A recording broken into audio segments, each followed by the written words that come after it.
Welcome back to Real Estate Talk. I got to tell you, I, as the host of this show, have really gained some good information. You never quit learning in real estate. Every day is a new day, and it's a journey. Now, I will tell you this, that Michael P. is one of the best home inspectors in the thorough department that I've ever met. I don't care what his fee is, I'd pay it. 214-532-2092, 214-532-2092. Now, you, my listener this Sunday morning, he should stick around with me for the next two segments as we're going to get into the bulk of this. And Heather Anderson is going to take over on it.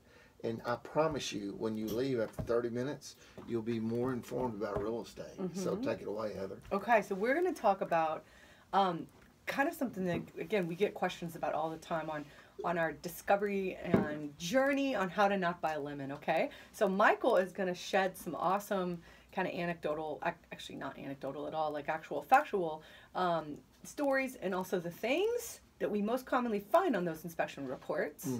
And we're going to talk a little bit about the misconceptions of buying new versus old construction. Michael and I get this question all the time, and we might have a little time for story time. All right, well, let's roll. Let's roll. Most common things you see in home inspection reports, how do we fix them? How do we correct them? How do we prevent them? If somebody asked me to talk about only one defect that would be the most serious defect at any home in the general Dallas-Fort Worth area, in my humble opinion, it would be grading and drainage. That refers to the slope of the dirt all around the foundation and water accumulations close to the foundation. Because of the type of soils the Dallas-Fort Worth area is built on, this is extremely important. The soils expand and contract at suddenly and fast depending on the moisture content in the dirt around the foundation. So that makes grading and drainage extremely important. Poor grading and drainage can adversely affect the structural integrity of the foundation. Part of it is gutters, which are not required by a building code to install gutters. Nevertheless, I see the results of the lack of gutters every day. Water falling off the edge of the gutters erodes the soil, creates low spots that then hold water next to the foundation. The most common defect that I find that can have the biggest negative impact and costly impact to a homeowner is bad grading and drainage and the lack of wraparound gutters with expanded downspouts to dump water away from the foundation. If I had to correct only one item, that would be it, grading and drainage. Okay, let's put some price tags on that, all right? So grading and drainage. So grading is, again, what Michael said, the slope, the rise over run of how the water flows naturally using the earth, the dirt and the grass to flow to the street, the front street, the back street, down through the neighbor's lot, whatever gets it away from the actual perimeter of the foundation of the home.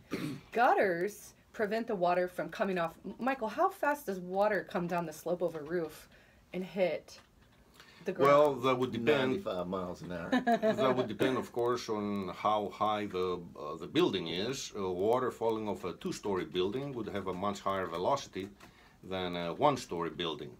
And gutters, in my opinion, are an indispensable piece of equipment for any house built in the general Fort Worth area. Okay. This is money well spent. If you want to save money, don't go out to eat for the next 6 months, but put gutters on your house. So I've put gutters on all of my investment properties. It's a non-negotiable. I talk about them all the time, just like with Michael. But so just to give you guys a price point, so I use a company called Bell Rain Gutters. I find them to be, they fit my triage, which is how I rate my vendor partners, which is they show up when they say they're going to show up. They have a really great quality product, and they have an affordable and reasonable price.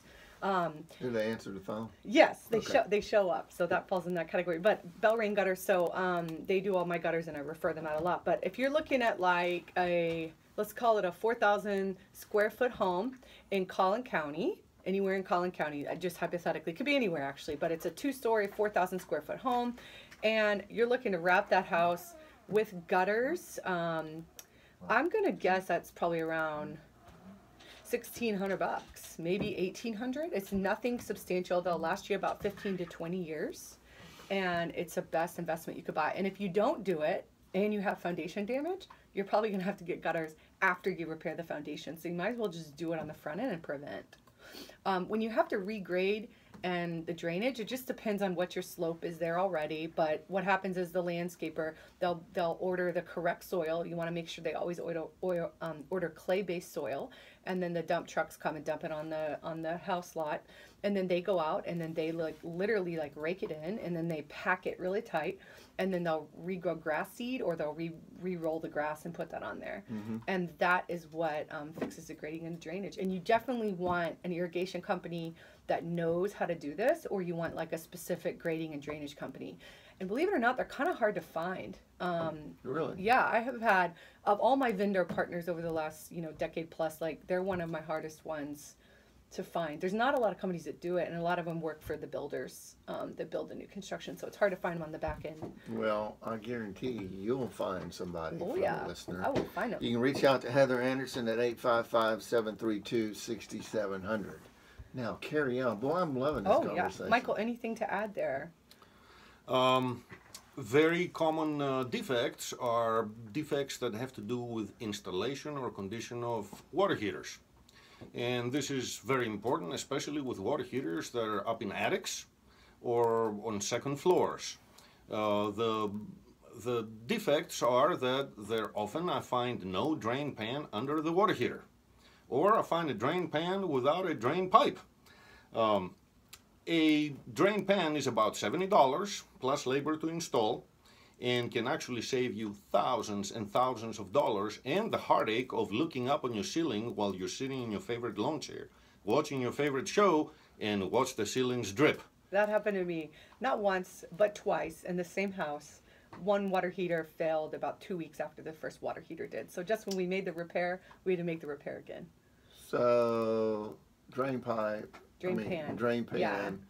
And proper drainage of the drain pan is very important. So Michael said about $70 for the part. For the actual plumber to come in, they're going to drain the water heater and get all the water out. They're going to disconnect it. They're going to lift it up. They're going to put the drain pan in, and then they're going to route the draining somewhere to the exterior. So you can pretty much do this on every house. The only ones I can't figure out, Michael, see if you can help me with this, is sometimes there's these water heaters that are literally in the middle of the house, and it's a slab foundation. That's the only one I can't figure out how to drain. Do you know? Well, yeah, of course I know. Now, Okay. there is a solution for that. Okay. There hasn't always been a solution for that. If the house is an older house, you're right, very often they put water heaters in the middle of the house.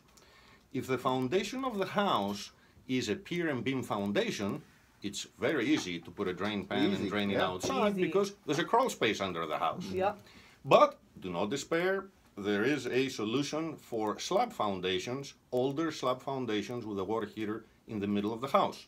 Nowadays, for about $300 installed, there is such a great invention as a water shut-off valve, which a plumber installs on the cold water supply pipe that is connected to a sensor that you put in a drain pan without a drain pipe, because it's not necessary. Okay. And the way this works is, if this water heater ever leaks, the sensor in the drain pan is going to get wet, and it's going to tell the valve in the cold water supply pipe to shut off.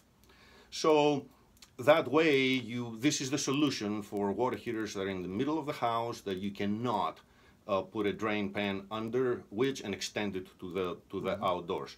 Now, some people say, well, Michael, even if it shuts the water off, there's still 50 gallons of water in the water heater. Well, what happens is that it creates suction. So maybe a gallon or two will leak out, but most of the water is going to stay inside the water heater. $300 out the door. $300 for that, and then the drain pan cost is about $250, including the plumber at the most. And by the way, if you ever had to replace your 50-gallon water heater, just with the plumber and the permits with the city, it would be under $1,000. You get about a decade, a little bit longer out of that if you take care of it and do your annual draining on it. Yeah. Well, if you replace a 50-gallon water heater, make sure you call up your old buddy Willie and give it to me, because I'm going to take it down to my relatives, take it to the deer lease, and use it as target practice. Okay. Yeah, go ahead. That's fun. We got a couple minutes, so I got to go to break. Go ahead, Michael. I was just going to reiterate that the most common and most important defects are grading and drainage issues, water heater issues, and then the most also a very common defect that is very inexpensive to replace and very easy to install is safety devices like smoke alarms. Yes. It is alarming how many houses do not have smoke alarms. You can install smoke alarms in every bedroom and in every area outside of every bedroom.